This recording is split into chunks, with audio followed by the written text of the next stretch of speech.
आज मैं शुरू करना चाहता हूँ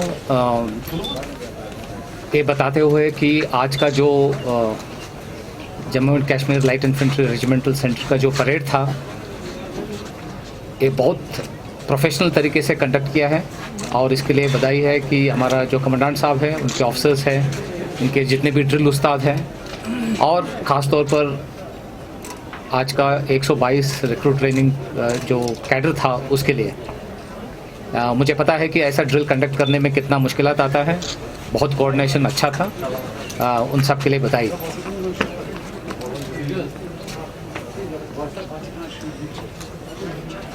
दूसरा मैं ये बताना चाहता हूँ कि आज का दिन में जम्मू एंड कश्मीर के हालात के बारे में कुछ शब्द बताना चाहता हूँ।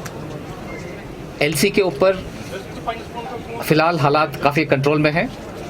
मैं बताना चाहता हूँ कि सीज़फायर वायलेशंस थोड़ी बहुत हो रहे हैं, जो पाकिस्तान इन्फिल्ट्रेशन करने में उसको मदद मिलता है, बट उस इलाके में भी कुछ ही दिनों में कुछ कंट्रोल में आया है।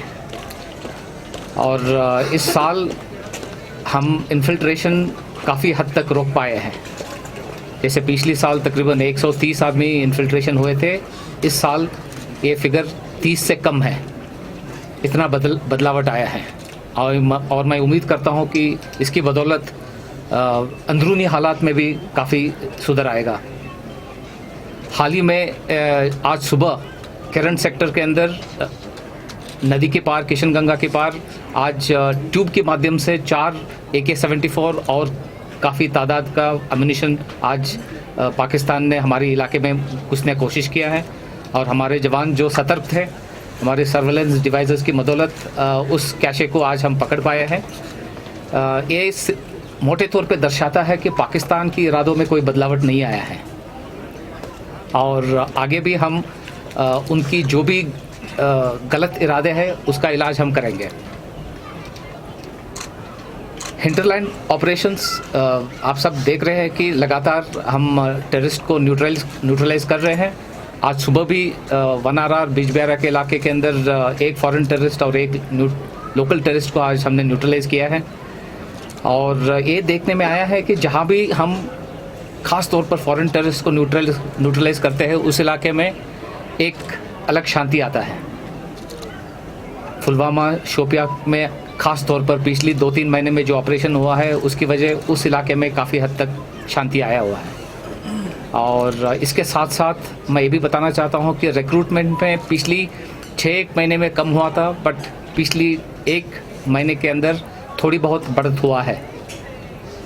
बट उसके साथ साथ जो मुझे उम्मीद नज़र आता है कि कई टेररिस्ट जो उस पार गए थे वो सरेंडर को शामिल हो रहा है, सरेंडर कर रहे हैं।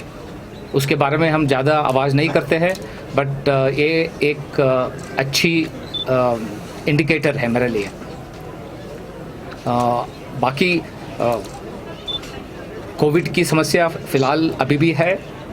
उस दिशा में जो भी आर्मी आवाम के साथ मिल के जो कंट्रोल करने में हो सकता है वो कार्रवाई हम कर रहे हैं, आगे भी हम करते रहेंगे। और दूसरी बात ये देखने में आ रहा है कि इकोनॉमिक एक्टिविटी धीरे से पकड़ में आ रहा है।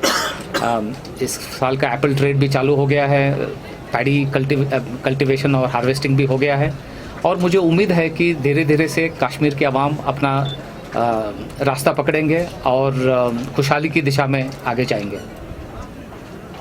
Yeah, we can take the questions. Sir, winters आने वाले हैं, कितने मिलिटेंट्स हो सकते हैं लॉन्चिंग पैड्स पे जो कश्मीर के अंदर दाखिल होना चाहते होंगे? हमारा इंट एजेंसीज के अनुसार तकरीबन 250 से 300 तक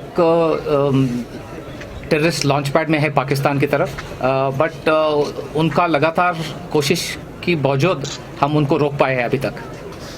सर, साउथ कश्मीर की अगर हम बात करें तो रिक्रूटमेंट अभी हो रही है और खासकर OGWs का यूज़ किया जा रहा है, तो क्या ये सवाल मैंने मोटे तौर पे उत्तर दिया है कि साउथ कश्मीर में प्रॉब्लम नॉर्थ कश्मीर से थोड़ा सा ज़्यादा है, बट मेरे हिसाब से काफ़ी काबू में है। पिछली 15 दिन में रिक्रूटमेंट में कमी हो गया है, 1 महीने पहले उससे थोड़ा सा बढ़ गया था और मुझे उम्मीद है कि इधर की जो नौजवान हैं उनको जो रास्ता सही है वो नज़र आएगा और हम उम्मीद रखते हैं कि ये जो सिलसिला है वो उसमें कटौती आएगा।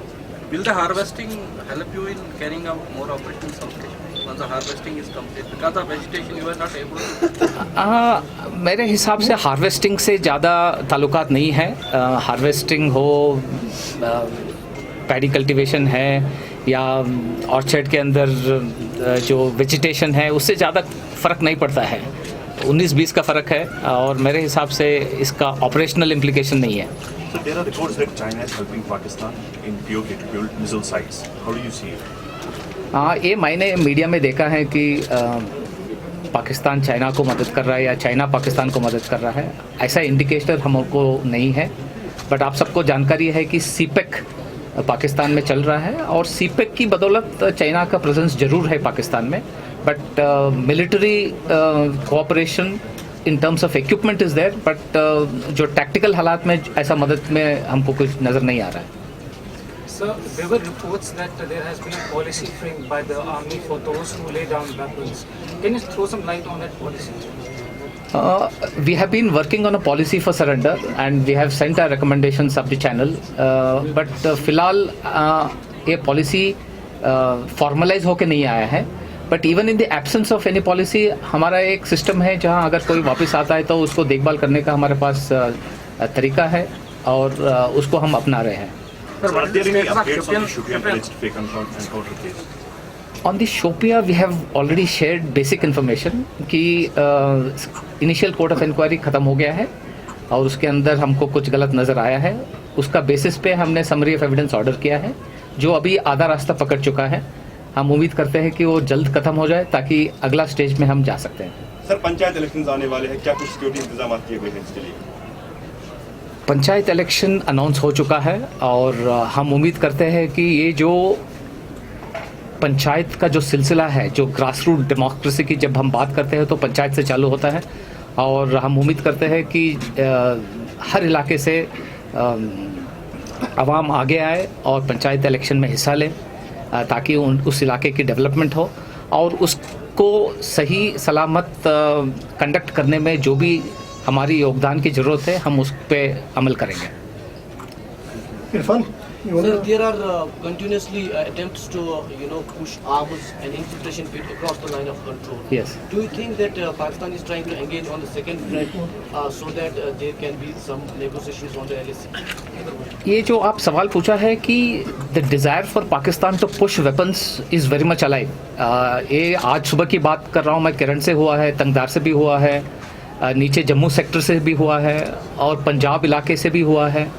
तो ये जो हथियार इधर अंदर घुसाने का मेन मकसद है कि कश्मीर की आवाम